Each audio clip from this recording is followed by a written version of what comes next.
হে বিশ্বাস স্থাপনকারীরা, আল্লাহকে ভয় করো এবং তোমরা মুমিন হও। তাহলে সুদের মধ্যে যা বাকি আছে তাও বর্জন করো। তোমরা যে সুদ দিয়ে তোমরা যে সুদ দিয়ে থাকো, যাতে তা মানুষের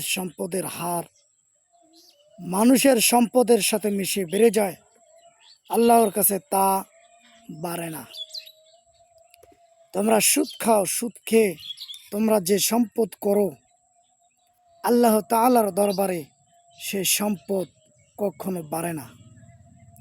তোমরা সুদ খাও, ব্যবসাটাকে অনেকে আছে সুদ খায় ব্যবসার মাধ্যমে, অনেকে আছে সুদ খায় লেনদেনের মাধ্যমে, অনেকে আছে সুদ খায় গ্রামীণ ব্যাংকের মাধ্যমে, অনেকে সুদ খায় ব্র্যাকের মাধ্যমে। যেভাবেই তোমরা সুদ খাও না কেন, যারা সুদ দিয়ে থাকো, তোমরা যতই সম্পদ বৃদ্ধি করো না কেন, আল্লাহ তাআলার কাছে সম্পদ বৃদ্ধি হয় না। আল্লাহ তাআলার কাছে সম্পদ বৃদ্ধি হয় না।